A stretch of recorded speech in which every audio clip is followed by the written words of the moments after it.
Hi, everybody. I'm Alice K. Ruckelhaus from Suffering Well, and we've been talking about using images to help you stay focused in your prayer. We've talked about using the image of the divine mercy.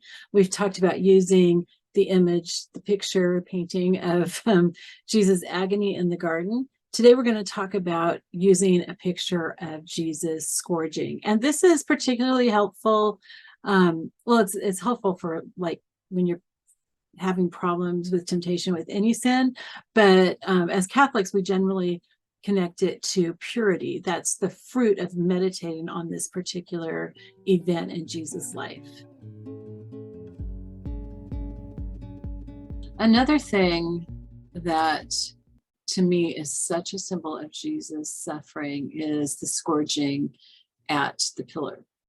And this is something that as Catholics, we meditate on along with the Garden of Gethsemane and three other things every Tuesday and Friday. And so this has become, it's become a part of my life. That Jesus' suffering wasn't just on the cross, but all these other things that he suffered on the way to the cross. And I'm not sure why the scourging at the pillar is the most meaningful to me, but it is. It was Pilate knew that he was innocent, but he didn't want to kill him. And so he thought if he could scourge him, even though he knew he was innocent, if he could have him whipped almost to the point of death, that maybe the people would say, yeah, that's enough. And so very, very unfairly, he had this done to Jesus. And I think because I feel like there's a lot of things in my life that haven't been fair, I think that's why I relate to that, because Jesus suffered that patiently and he suffered it for us.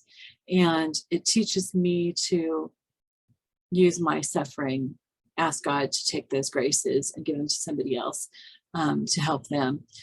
And so I guess that's why it's meaningful to me. So that's just another example, but there's lots of different pictures of Jesus suffering that you could use. So just to review, we have talked about using the divine mercy image. We've talked about using the agony in the garden, and today we've talked about the scourging. Tomorrow we're going to take things in a slightly different direction, actually a greatly different direction, and we're going to talk about meditating on an image of the resurrection in our prayers. And I'm really looking forward to sharing that with you tomorrow. All right, I love you all. I'll talk to you later. Bye-bye.